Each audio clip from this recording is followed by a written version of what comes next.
Did the program suit you personally? I'd say that most of this program was suited to my needs due to the fact I did improve throughout the performance improving program, and this is shown through my pre-test and final test results. However, some of the sessions were quite unhelpful, such as the ghosting drill and the target practice drill. Personally, I would have preferred some more freedom in choosing our own sessions to be able to develop the skills we personally needed to work on. I think for me, being an associate to autonomous learner, the sessions could have involved a few more activities which challenged us technically, such as around the head shot, which would help develop tactical awareness. But overall, I think this program was suited around the school level, suited around my school level to develop my skills. What was your experience of this program, and what would you modify if you were to do it again? One aspect that I would change would be the length of the activities and the amount of coaches available. Through the activities which required to use our lactic acid system or cardiovascular, my shots became decreasingly accurate and I could feel that my technique was getting worse. So making these activities shorter or having breaks would help with that. Also, the access to external feedback was minimal, where the only feedback we had was our own internal feedback, knowledge of performance and results. And when we are new to the sport and we don't have a correct idea of how to hit the shot and what technique we should be using, I'm left asking myself, why am I not hitting the shot right? Or why is it not going where I want it to go? So some external feedback would be helpful there. Also, how does a one-size-fits-all program fit 20 kids? Possibly there should be 3 programs which all have higher difficulties for the more experienced or fast learners in the class. I don't think that an associative to autonomous learner should be practicing their serves when they could quite comfortably be having a rally with another person of the same skill level. So I believe there should be some different tiers in the program, and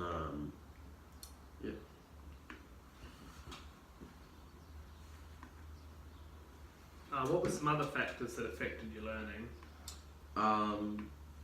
Throughout the program, I did have a tonsillitis for about 2 weeks, which I feel maybe I missed out on a bit of the technical skills, such as the backhand drive, which could have been implemented into my game to help me out in a game situation.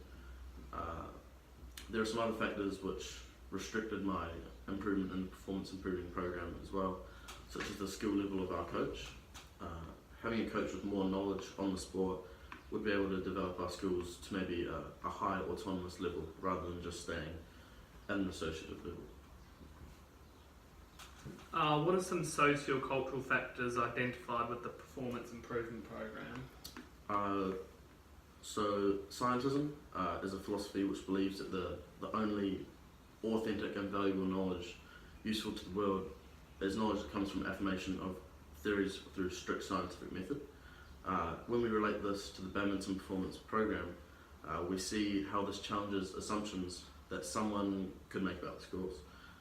Before we started the performance improving program, we had a pre-test which we repeated several shots, time and time again, to overall determine how good we were at badminton.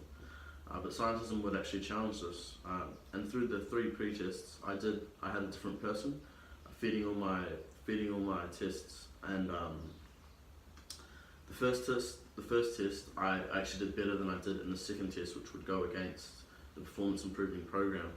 And I feel that was the case because Mr. Bennett, who was already a wee bit more advanced than everyone else in the class, he was feeding my first test, and I feel that altered my results, and scientism would say that wouldn't be a reliable test because he wasn't feeding for all of my different tests.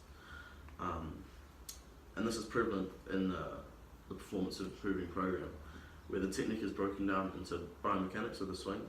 Physics principles such as torque and levers come into account, and having a scientism mindset would be doing things such as extending your lever, or extending your arm further, or changing your racket face to get a different projectile motion.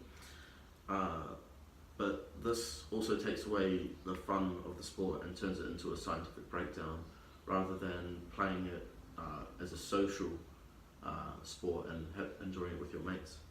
So a negative impact of this on the performance improving program would be assuming that you're becoming better at badminton when really the quality of the feeds are just becoming better and the shots are easier for you to play.